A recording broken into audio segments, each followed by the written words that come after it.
देखिए इस समय की सबसे बड़ी खबर से आपको रूबरू कराने जा रहा हूं, जो भारतीय जनता पार्टी के लिए काफी दुखद खबर है। जी हां, भारतीय जनता पार्टी के लिए काफी दुखद खबर है, क्योंकि भारतीय जनता पार्टी के ओबीसी मोर्चा के जिला अध्यक्ष चितरंजन साव फरार हो गए हैं।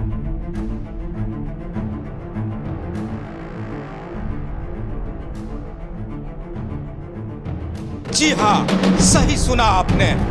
10 साल पुराने एक मामले को लेकर भारतीय जनता पार्टी ओबीसी मोर्चा के जिला अध्यक्ष चितरंजन साव फरार हो चुके हैं।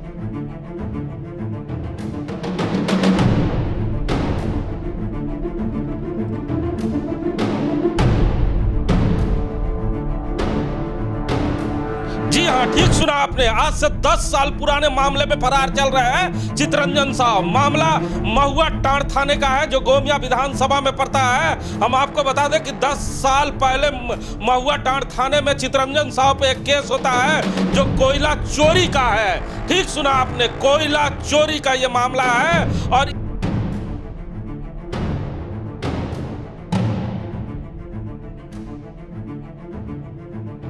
जी हाँ, महुआ टांड़ थाना में 9/2012 को एक कांड दर्ज होता है चितरंजन साव के नाम पर, और उसी मामले को लेकर 10 साल बाद चितरंजन साव के ससुराल यानी दांतू गांव कसमार पुलिस और महुआ टांड़ थाना की पुलिस एक साथ दबिश देने उन्हें गिरफ्तार करने के उद्देश्य से पहुंचती है। लेकिन पुलिस की भनक लगते ही चितरंजन साव वहां से फरार हो जाते हैं।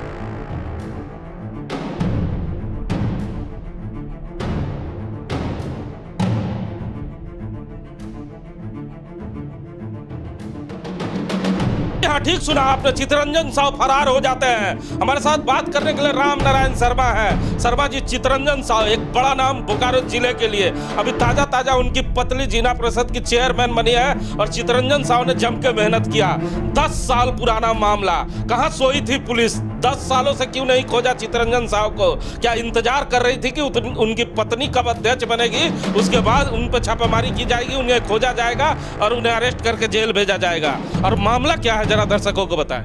बिल्कुल हिमांशु जी, जो मामला आप बता रहे हैं, जो अभी महुआ टांड़ के थाना प्रभारी हैं यमुना गुप्ता जी ने इस गुप्त मामले को खोज कर निकाला है, और उसके बाद ये बेहद चर्चा में आया कि 10 साल पुराने मामले को कैसे ऐसे ही छोड़ दिया जाता है। उसके फाइल पर धूल पड़ते हैं, लेकिन 10 साल बाद ही सही वहाँ के थाना प्रभारी एक्टिव होते हैं, और अब यह मामला कहा जाता है कि कोयला चोरी और वन संसाधन से जुड़े हुए चीजों को लेकर जुड़ा हुआ ये पूरा मामला, जिसमें चितरंजन साव की तलाश पुलिस को है, और उसी को दबिश देने के लिए। शर्मा जी, यहाँ रोकना चाहूंगा। ठीक, हमारे साथ इस समय महुआ टांड़ के थाना प्रभारी यमुना गुप्ता जी जुड़ चुके हैं, जो फोन लाइन पे हमारे साथ हैं। गुप्ता जी, आपका स्वागत है। और भारतीय जनता पार्टी के ओबीसी मोर्चा के जिला अध्यक्ष है चितरंजन साव, उनके ससुराल में छापेमारी करने के लिए कल पुलिस पहुंची थी। क्या मामला है सर? उनका एक कांड में वारंट है, वारंट को लेकर छापेमारी के लिए गई हुई थी। क्या सर, क्या वारंट है और क्या मामला है सर? वो एक केस है जी। कौन सा, मतलब क्या आरोप है उन पे सर? 413-14 IPC का केस है। अच्छा, कोयला चोरी। हाँ, कोयला चोरी, वन अधिनियम भी है उसमें। वन अधिनियम भी है। तो सर, ये केस कब हुआ था? केस है 12 का। मतलब 12, करीबन 10 सालों से फरार है सर। करीबन 10 साल पुराना केस है। बहुत बहुत धन्यवाद थाना प्रभारी महोदय। शर्मा जी, साफ तौर पे आपने सुना, थाना प्रभारी महोदय ने कहा कि 10 साल पहले 2012 में उन पर कोयला चोरी और वन अधिनियम का केस लगा। लेकिन एक सवाल उठता है, आम नागरिक पे अगर केस हो जाए तो पुलिस 10 दिनों के अंदर उसे खोज कर जेल भेज देती है। 10 सालों से ये व्यक्ति खुलेआम घूम रहा है, राजनीतिक पार्टियों में मिल रहा है, बड़े पद को सुशोभित कर रहा है, अपनी पत्नी को चुनाव जिता रहा है, लेकिन पुलिस इसे अरेस्ट नहीं करती है।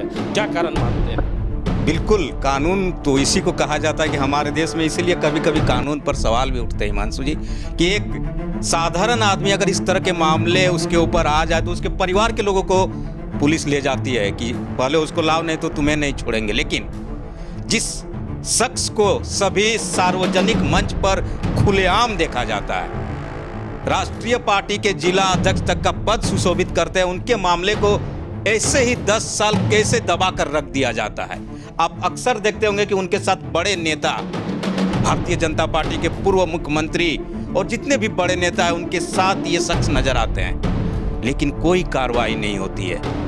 और 10 साल बाद अब पता नहीं पुलिस को क्या सूझती है कि अब इस पर एक्शन लिया जाए।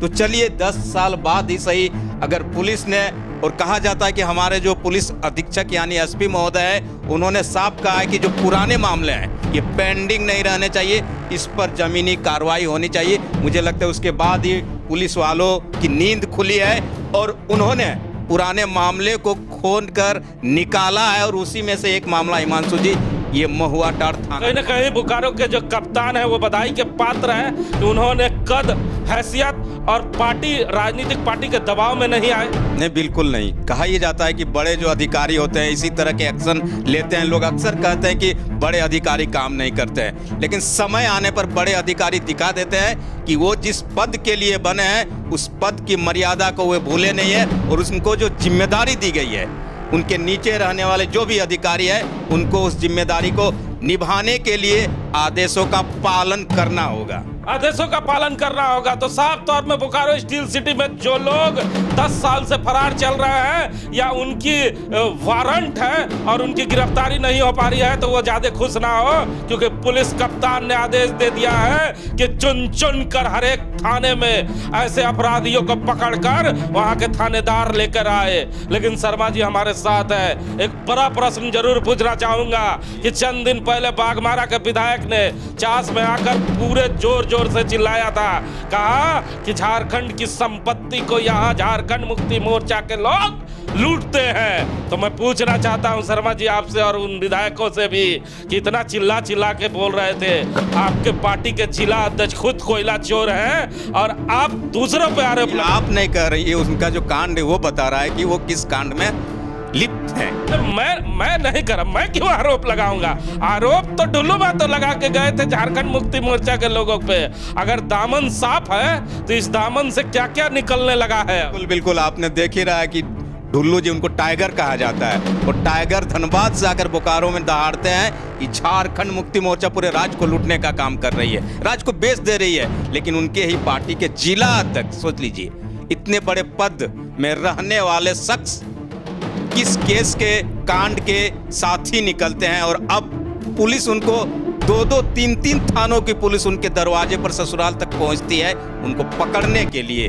तो सभी पार्टियों को, भारतीय जनता पार्टी हो चाहे जो भी पार्टी हो, उनसे ये उन्हें सोचने की जरूरत है कि देखिए, राजनीति आप कीजिए, लेकिन जब प्रदेश की बात, जनहित की बात हो, तो चाहे आपकी पार्टी के हो या आपके घर के लोग। आपको क्या लगता है भारतीय जनता पार्टी स्टेज पर बड़ी बड़ी बातें करती है भ्रष्टाचार की, क्या कोई एक्शन ले पाएगी या जिला अध्यक्ष बनाए रखेगी ऐसे व्यक्ति को, दागी व्यक्ति?